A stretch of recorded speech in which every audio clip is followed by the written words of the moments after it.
Good evening. I want to welcome everyone to the May 5th Health Board meeting. Those who are joining us here in person, thank you so much. And to those who will be joining us by TV, we appreciate you being with us and joining us tonight.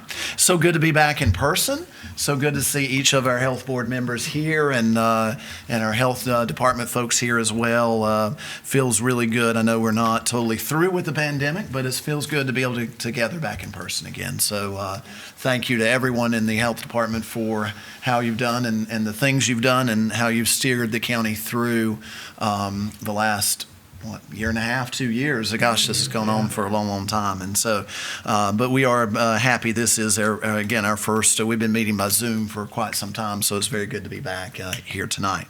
Thank you to each of our board members for being here. And I guess the first thing we need to see is open up with a public comment period. Do we have anyone tonight that's wishing to address? Nope, I'm seeing Libby shake her head. So then we will move right on in our agenda tonight to our invocation. And I'm going to ask Dr. Davis if he would to lead us in our invocation, and then we're going to follow that with the Pledge of Allegiance by Dr. McBurney. Okay. Would you bow your heads with me, please? Almighty God, creator of heaven and earth, we ask for your guidance as these dedicated county servants conduct the business of our county to improve the health of all of our residents and serve those who are in the most need in the county. Please watch over those in the Ukraine, guide them and protect them, and protect those who are so valiantly defending their country from the evil invasion by the Russian government. Come to their aid of all Ukrainian citizens and those who have been displaced by the war. We ask that you bless us as we go forth and to serve you, and in your name we pray. Amen. Amen. Yeah, stand.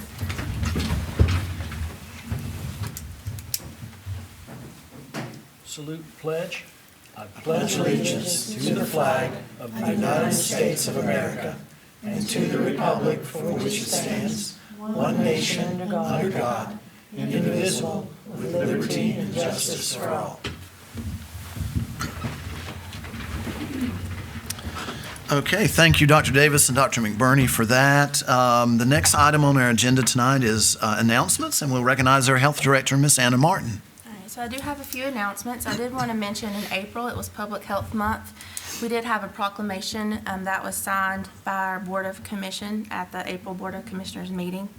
Last week, we observed Lab Week and Administrative Professionals Day, and next week we'll be observing Nurses Week. So I want to thank you and thank all the professionals at the Health Department for what they're doing every day and helping our citizens. I do want to say congratulations to Tim and Kyle in our Environmental Health Division for being fully authorized. It's the first time in a long time that everybody in our Environmental Health Department is fully authorized. We only have one vacancy right now. I also wanted to recognize Jill Gregg for receiving the Care Management Credential, and also for her work in CMARC, and Cindy for being in SimHeart. They were almost first in the state, and that's a huge congratulations to them for being especially short-staffed with COVID and things just going on. So being almost first in the state is a huge honor. I also wanted to briefly mention NC Dave rolled out yesterday, and what that is an electronic system for vital records, and they're focusing right now on death certificates. They haven't rolled out electronic birth certificates yet, just only death certificates. So they did that yesterday, and so far I've been told it's going pretty well. So that's all I've got. Thank you so much, Ms. Anna. And yes, my office is very involved with the Dave system as well with the death certificates. And hopefully we'll, I think the births are supposed to be online by the first of the year. So a significant step forward for the state. I think we were one of the last 2 states in the country that did not have an electronic death registration system. So a lot of growing pains there, but I think we're working through them. So thank you for that, those updates, and congratulations to those folks that Anna mentioned in her report. Next item on our agenda is agenda amendments, and Ms. Libby, I think we. Okay. Under 9C, it should be James Stewart. Okay, Sorry. gotcha. James, okay. But that's it. Okay, without objection, we'll make that typographical correction there in the agenda. So the next item up would be our approval of minutes from our February 3rd, 2022 meeting, and a copy of those minutes were included in the board members' packets. So you should have those. So I would entertain a motion from the board as what you would like to do with those. I move that we accept the minutes as written with that one correction. That typo. Okay, I think that was in the agenda. Yes. Oh, was that Yeah, in the agenda? Yeah, in the agenda instead of Oh, the okay, I'm minutes. sorry, I misunderstood. That's all right. Okay, so I move we accept the minutes as written. Okay, we have a motion from Sandra to accept the minutes as presented. Is there a second? I'll second. Okay, we have 2 seconds, so Libby, take your choice. Any comments or questions about the minutes? Any See discussion? what you're talking about now. Okay, hearing none, all those in favor of approval of the minutes, please say aye. Aye. Any opposed? Okay, minutes are approved.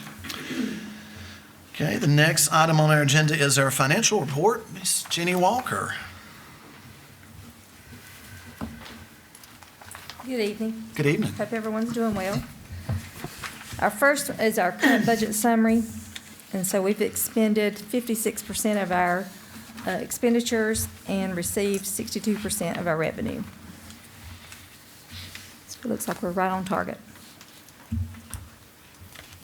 Awesome. Any questions for Ms. Jenny about that? Okay.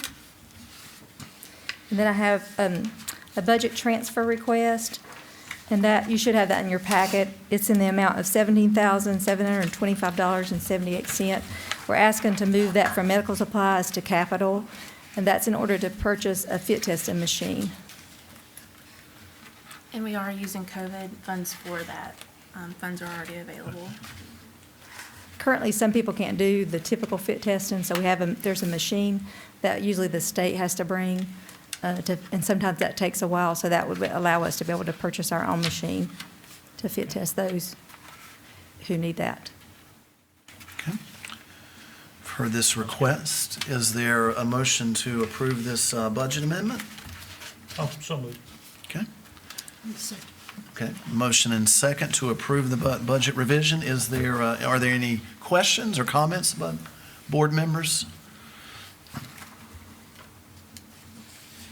Okay, hearing none, all those in favor of this revision, please say aye. Aye. Any opposed? Easy enough. Okay. Then I have a budget revision. We received a grant from our communicable disease branch in the amount of $161,360, and that's to focus on communicable disease surveillance, detection, and control. And hopefully, we're going to do some things other than COVID. We're seeing an increase in Hep A and syphilis in the county, so we're going to try to do some outreach and some activities to kind of work on those measures. Okay. Okay, you've heard this budget revision. Is there a motion to approve? So moved. Okay, Dr. Second. McBurney, seconded by Sandra James. Any questions or comments among board members? Hearing none, all those who approve of this budget transfer, please say aye. Aye. Any who oppose? Okay. All right, moving right along. I have our proposed budget, and I think you should have that at your seat as well. We did have an ad hoc committee that met, I think, in March to kind of go over some of the different programs in detail. So if you have questions, you can ask those for the ones that weren't able to attend. Our current budget for the health department is $6,761,899, and our request for next fiscal year is $5,530,289.98. The difference being in that a lot of it is the COVID grants that we received. Some of those do roll over from one fiscal year to the next, and some do not. And then we do not have any outstanding grants that we're aware of. So that may change if we get additional COVID grants, but that's the difference you see in the request for next year. A lot of that's due to COVID funding.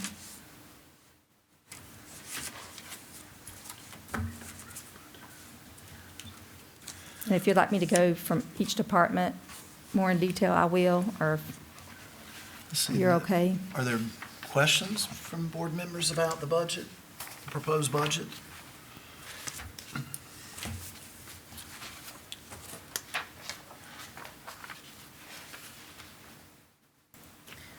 Within the budget, were there any major changes? No, the main things was just the decrease in COVID funds. And I believe if you received the budget before today, we did add one item that may be added or increased our WIC department. We did get an AA today or yesterday, so we added that in the budget for next year. So that may be a slight difference than what you Yeah, that received was for our before today. breastfeeding peer counselor. We didn't have the AA at the time we did the budget, so we never know how much they're going to send us. So we added that. That was a $28,000 for that position. It looks like environmental health is increasing. Are you adding a position? Is that, They have, that's why that's increased, because they've added several positions in environmental health to kind of help with the backlog.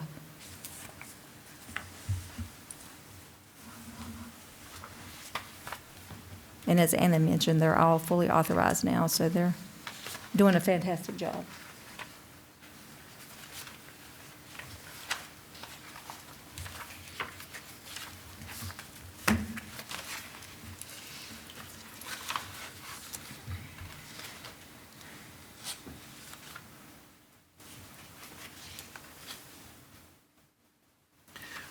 What effect did the change or the move of the school nurses have?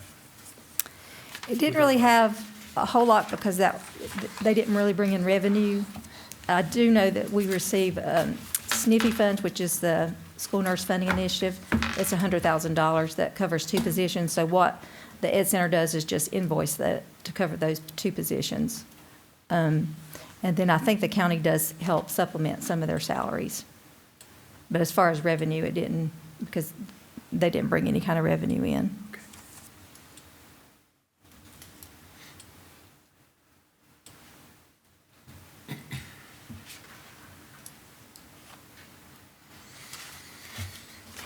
Additional questions?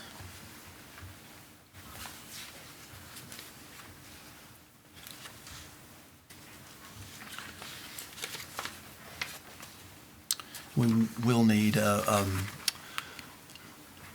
motion and approval from the board of the budget proposal, but certainly want it to be when everyone's ready. So if folks have additional questions, or if you want to look more at the proposal, please do so. And this would also be the proposal to take to the Board of Commission that will meet on Monday night, and then they'll approve the budget.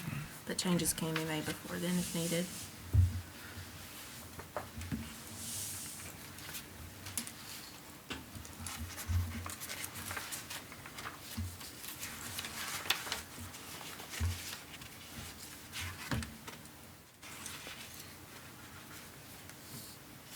I'll go ahead and make a motion to approve the Okay. budget as presented. Okay. Second. Motion by Dr. McBurney, seconded by Sandra James to approve the proposed budget for submitting to the county commissioners. Any comments, questions, discussion?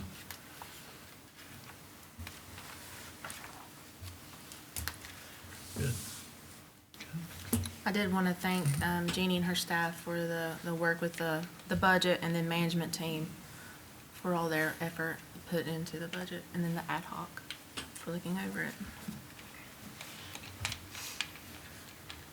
Absolutely. County budgets are not easy things to put together, so thank you to each of you that had a part in it. Okay, hearing no other discussion or questions, I'll assume everybody's ready for a vote. All those in favor of approval of the budget, please say aye. Aye. Any opposed? Okay. All right, I'll move along to the proposed fee schedule. You should have that in your packet as well. There were not a lot of major changes in that the fee schedule from last year to this year. The only big difference was Medicaid during COVID did increase their reimbursement rate by 40%. So that's where you may see some of the changes in the Medicaid rates, because they've taken that 40% increase away now.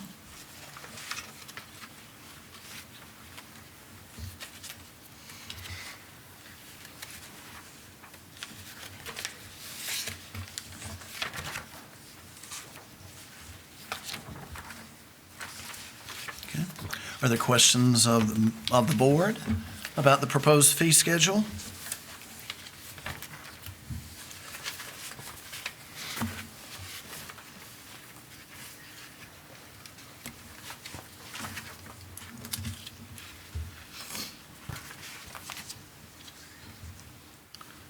And the same as with the budget, we will need a motion and an approval from the board. I make the motion that we approve the proposed fee schedule. I'll second. Motion made by Dr. Davis, seconded by Dr. McBurney. Questions, comments, concerns from the board?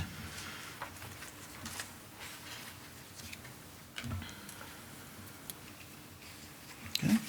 Hearing none, then all those in favor of the approval of the proposed fee schedule, please say aye. Aye. Any opposed? Nope. Okay. Thank you. Thank you. Thank you for your work. Okay.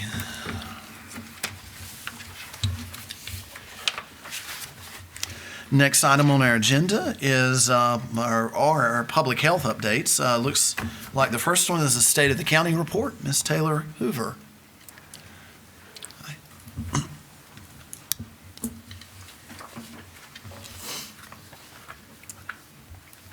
Hi, everyone. So I'm here to report the State of the County Health Report, or the SOCH. So this is completed every year that the community health assessment isn't.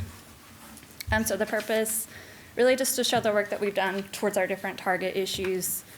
So those are going to be preventative care, substance abuse, and mental health. For preventative care, we really focused on COVID. We provided over 18,000 vaccines and 3,000 boosters.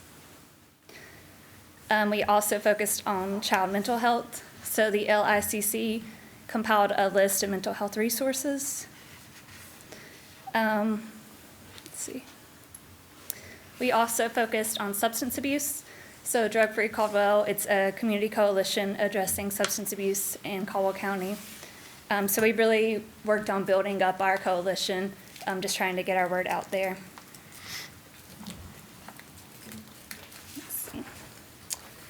Also wanted to touch base on the Restart program. So this is a new program in the county. It was initiated in September. So this is a grant-funded program. It's housed under emergency services. So far to date, they've distributed 127 doses of Narcan to the community.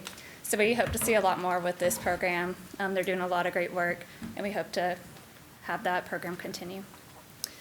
Also, mental health. Wanted to touch base on the Jonas Hill Hospital. They continue to grow and serve the community. If you're not familiar with them, they provide in-hospital care, education, and at-home care management. So basically, it's an outpatient and inpatient behavioral health unit, which I'm sure you're all familiar with at this point. Touching base on the morbidity and the mortality. Of course, COVID was a big focus in 2021. We had over 15,197 cases. The health department was able to collect 4,293 tests.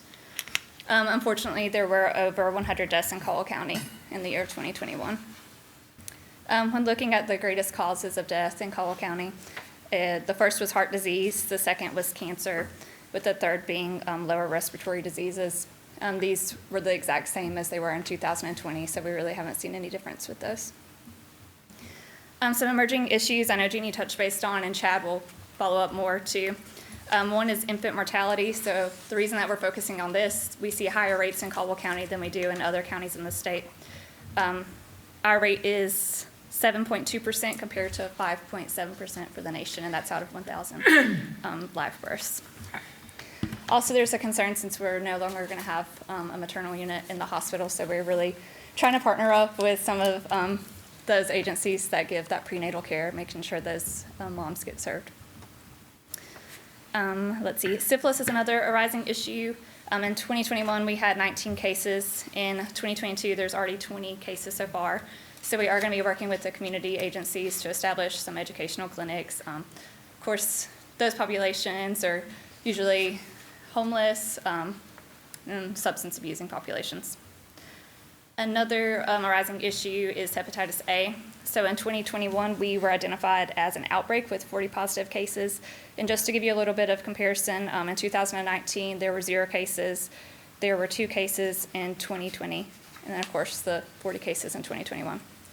So that's one thing we really want to work with on our shelters in the community. We see that, once again, the substance abusing populations as well as those that are homeless. So we hope to get in contact with those. But that is all that I have for you. Do you have any questions about the State of the County Health Report?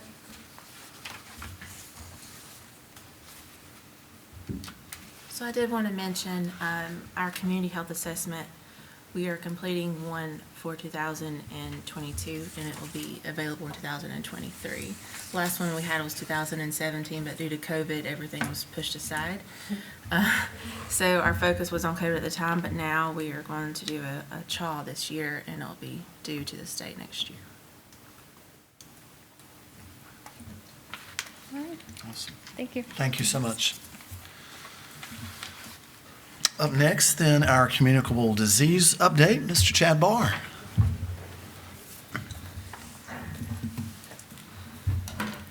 Good evening, Board. Good evening.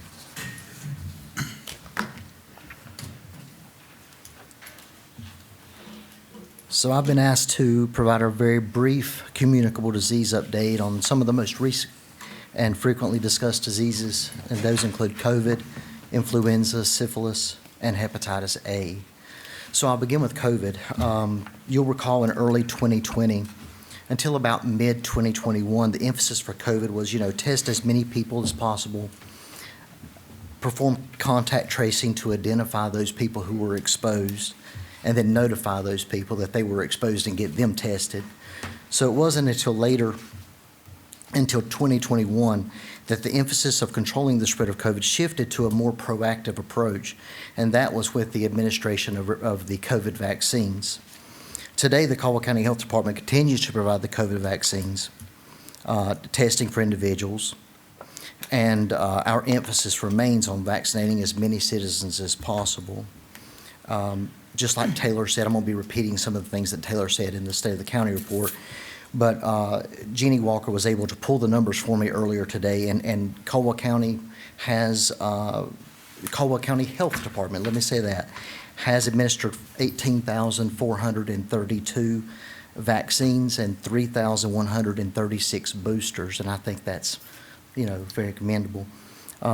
We continue to administer those COVID vaccines on Wednesdays and Thursdays by both appointments and walk-ins, and the COVID activity in Caldwell County at this time remains low. However, epidemiologists across the state are reporting some increases in wastewater surveillance throughout certain areas of the state, so they're watching that closely.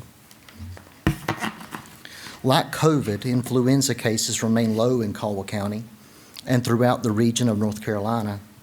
For the week ending April 23rd, 2022, influenza A was the primary subtype and accounted for about 2.1% of all respiratory illnesses seen in urgent cares and through emergency departments in our region.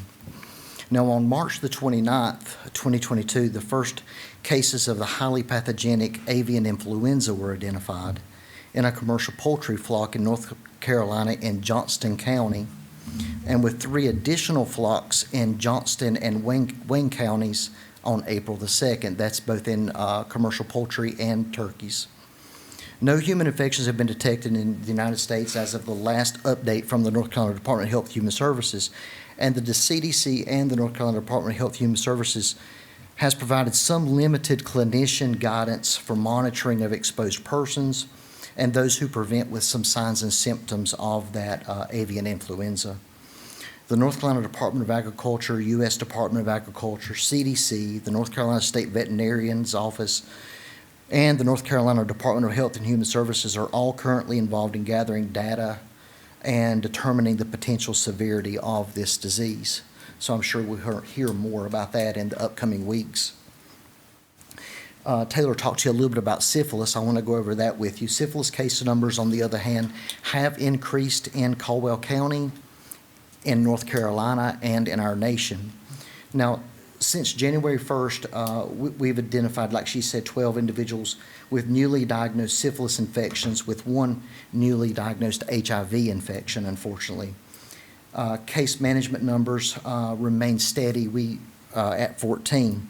And remember that syphilis is difficult to case manage because of the long period of testing, reevaluation, and the stigma that's associated with any sexually transmitted disease.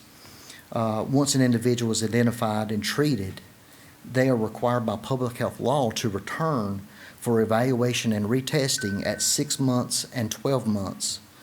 And depending on what stage of syphilis diagnosis this person may have, they're required to return 6 months, 12 months, and 24 months after diagnosis for reevaluation and testing.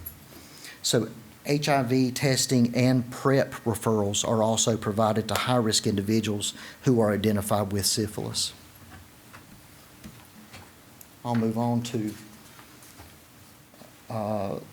lastly, I'll talk about hepatitis A. So in May is Hepatitis A Awareness Month. So I'm glad to report to you today some good news at the May meeting. On July 27, 2021, North Carolina announced the state had surpassed 1,000 reported cases of hepatitis A associated with a national outbreak that began back in April of 2017. And we kind of watched this progress throughout the nation and really throughout the state of North Carolina. 63% of the cases required hospitalization, and 16 of those people died due to the hepatitis A infection. Now, around that same period of time in mid-2021, Caldwell County reached its epidemiological peak of hepatitis A, and at that time our numbers started to decline. Now, we exited 2021 with a total of 40 reportable confirmed hepatitis A cases. But I'm happy to report to you today, for the first quarter of 2022, there have been no confirmed cases of hepatitis A identified in Caldwell County. The rapid decrease trend has been observed not only in Caldwell, but in Burke, Catawba, and other counties within our region. Now, the cause for this rapid decrease in viral hepatitis is unknown, although there is some speculation that individuals that are at most risk for hepatitis A have developed immunity, and the efforts of public health education and vaccines are beginning to show benefit. So, but whatever the reason, I'm hopeful that the numbers will continue to decline and stay low as we collaborate with groups like Taylor and Christie's Health Education and Susan Wilson's Restart Program and other partners, whether they're for-profit or nonprofit in and around our area, to serve those individuals in our county with disparities, whether it's housing or transportation or disability or special needs, to kind of get those services out into the community, to educate, test, and get those who are infected with hepatitis, like hepatitis C, linked into care. So that completes my updates on those 4 topics. Are there any questions from the board?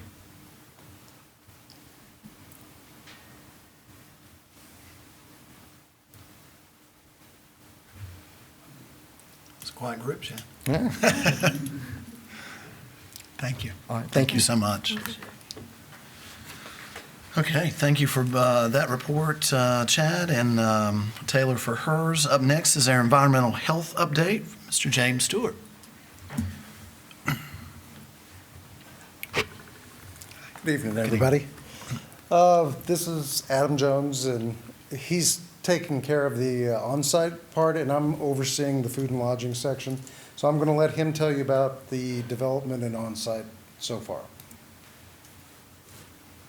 So we've got good news to start. Who's controlling our slides here? They're in the keyboard at the bottom. You can do it. I can do it, just say next slide. Next slide. Voice from the room.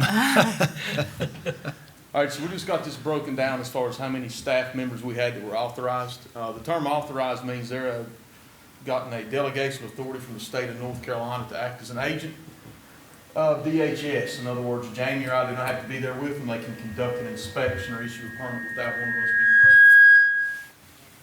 19 to 20, and these are calendar, not fiscal year dates, so January, so 19 to 20, we had 2 full-time staff and 1 intern. An intern is someone who is not authorized, who cannot work on their own.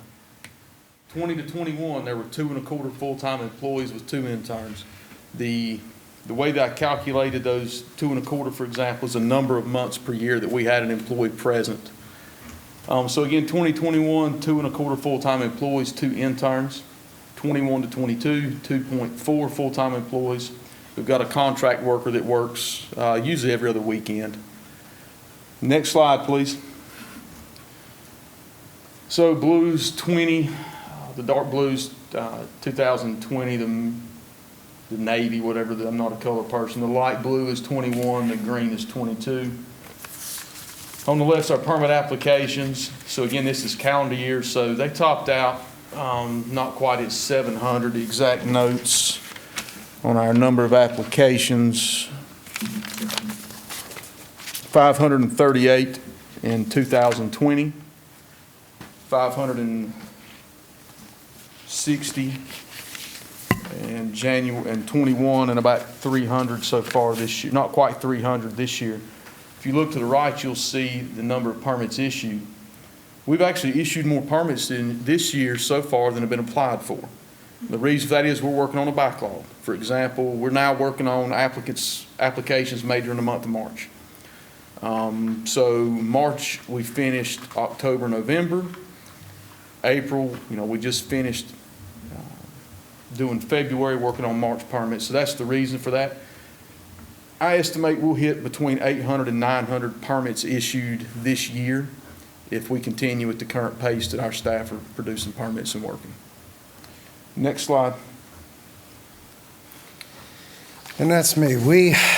Food and lodging they're also making headway on their numbers. If you look at 2020, that was when they had a full staff. They had a full-time person doing the food and lodging, and then they also had one that was doing half and half and an intern. Last year, we had 1 full-time employee, but for the first 4 months of the year, he actually wasn't doing inspections. He was the secretary, doing all the administrative work at the office. So when you see the numbers for 2021, they're going to be low. That's the reason why. And now that we've got, in November, our intern became authorized to do restaurant inspections, so our numbers are coming back up. And 2 full-time employees for this fiscal year, but when you see the numbers, it's really 1.5 since she was authorized in November. But next slide. The blue is 19 to 20. The lighter blue was the low year, and green is where we are now, and we still have 2 months left in this fiscal year, so these numbers are only going to go up. We're getting, since I've been here, we got all the late inspections caught up. We're doing much better on maintaining a reasonable inspection ratio at this point. So, any questions? We just wanted to do a brief update with environmental. At one point, we had staff, and then we were very low on staff, had a huge backlog. At one point, they were going to the COG, didn't go back to the COG, and we got them. And now we're probably at the best point we've been in a very long time. We're already into, what did you say, we finished? We're working on March applications. So you're into March. Everybody's fully authorized and 1 vacancy for an on-site person. So kudos to y'all, and especially those that's been authorized and hanging in there. Because there's a lot of work and a lot of testing and getting our regional person out here to follow them. So thank you, guys. Thank you, guys. Thanks so much. Appreciate that good report, and good to see that that backlog is almost gone, and so that's awesome. Thank you guys for doing all the work that you do. Child Health Safety Fair update, Ms. Christy Money.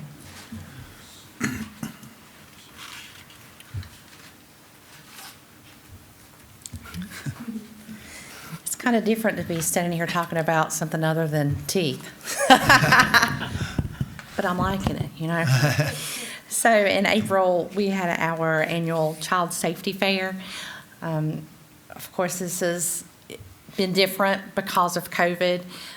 We weren't able to have an in-person type safety fair. We had a drive-through safety fair, which we had tons of fun. Of course, we had lots of kids, and you know, we always enjoy ourselves whenever we get to reach out to kids. So we had over 200 kids to drive through. Not them drive through, but their parents. We reached out to 200 kids. We had over 34 vendors. Every department from the health department was represented there. We had several county agencies that were there, DSS. We had several fire departments, Smart Start, Dolly Parton Library. Every police department in the county was represented. The Highway Patrol, we had Smokey the Bear, UNC Healthcare, Chick-fil-A, and we had a couple of clowns that were there. They were really cool. And then, of course, we provided information about the services that we offer at the health department, of course. And then water safety information was offered, lead information, and then we had some preschools that were there that offered information about their preschool, early Head Start. And we also had a bike raffle, so we raffled off 3 bikes, and we gave out bike helmets also. So it was a pretty cool event. Eric's going to show a little video of what we did that day.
Happy to say the dog that animal control brought the day of the safety fair was adopted the next day after, or the next week. So that was awesome. Thank y'all. Thank you, Chrissy, for doing that. That was a really good event. Thank you so much. Wonderful, and thank you for sharing the video. It's good to see that, and it looked like a great turnout. Yeah, it was Awesome really turnout. good. That's awesome. Okay, thank you for all of those updates. We appreciate each one and the information that you share with us as a board, so that we can know what's going on and we can know information in the community. So thank you. The last thing on our agenda tonight is Health Director evaluation. And I think in each of your board packets, you have a copy of the evaluation form, along with a self-addressed stamped envelope to send that to Chairman Randy Church. And so we would ask that you do that. What's the date that you? Okay. As soon as possible. Yeah, just as soon as possible. I've got extra envelopes if you need them. Okay. Extra envelopes if you need them. And just do it if you can as soon as possible. If you're like me, that means really soon so you don't forget.